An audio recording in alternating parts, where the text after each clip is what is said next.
தர்மதுரை படத்தை பத்தின ஒரு இன்ட்ரெஸ்டிங்கான ஃபேக்டர் சொல்றேன், தெரியாதவங்க தெரிஞ்சுக்கோங்க.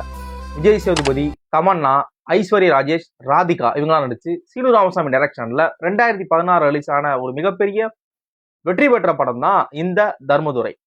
இந்த படத்துல விஜய் சேதுபதி இவங்க கதாபாத்திரங்கள்லாம் எந்த அளவு ஃபேமஸான கதாபாத்திரம் ரொம்ப பேசப்படுச்சோ அதுக்கு ஈக்குவலா பேசப்பட்ட கதாபாத்திரம் ராதிகா அவங்களோட கதாபாத்திரம்.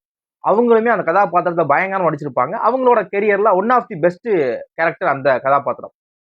அதுல நடிக்கிறதுக்கான காரணம் என்ன அப்படின்னா, ரொம்ப வருஷமாவே 2010 ரிலீஸ் ஆன தென்மேற்கு பருவக்காற்று டைம்லயே சீனு ராமசாமி வந்து தென்மேற்கு பருவக்காற்று படத்தோட ஸ்டோரியில வரக்கூடிய சரண்யா பண்ணியிருப்பாங்களே, சரண்யா பொன்வண்ணன், அந்த கதாபாத்திரத்துக்கு வந்து ராதிகா அவங்களதான் ரொம்ப நாளா டேட்டுக்கு கேட்டுக்கிட்டே இருந்தாங்களாம்.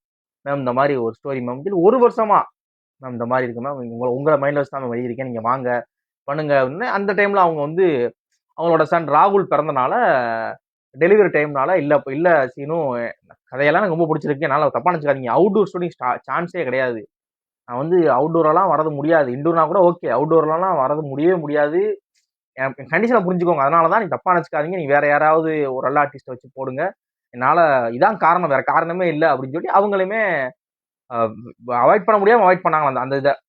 அந்த இதில் வந்து சரண்யா அவங்க நடிச்சு அந்த படத்துக்கு நேஷனல் அவார்ட்லாம் சரண்யாவுக்கு கிடைச்சிச்சு. அதுக்கு அடுத்து சீனு ராமசாமி திரும்பவும் விஜய் சேதுபதியை வச்சு தூக்கிட்டு வந்த படம் தான் இந்த தர்மதுரை. மேம் இதுலயாவது நீங்க நடிங்க அப்படின்னா, கண்டிப்பா நடிக்கிறேன் சீனு, எந்த இதுவுமே கிடையாது, கண்டிப்பா நடிக்கிறேன் அப்படின்னு சொல்லி ரொம்ப கான்பிடண்டா நடிச்ச படம் தான் இந்த படம். இந்த படத்துக்கு அவ்வளவு ஒரு அப்ரிசியேஷன் கிடைச்சிச்சு எனக்கு அப்படின்னு சொல்லி ரொம்ப நன்றி சீனு ராமசாமி அப்படின்னு சொல்லி இந்த ஒரு விஷயத்த ஷேர் பண்ணியிருக்காங்க. தென்மேற்கு பருவக்காட்டுல அம்மா கதாபாத்திரம் கூட ராதிகா அவங்க தான் நடிக்க இருந்துச்சு அப்படிங்கிறது நம்மள எத்தனை பேருக்கு தெரியும்.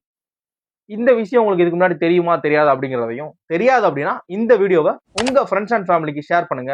தேங்க்ஸ் ஃபார் வாட்சிங்.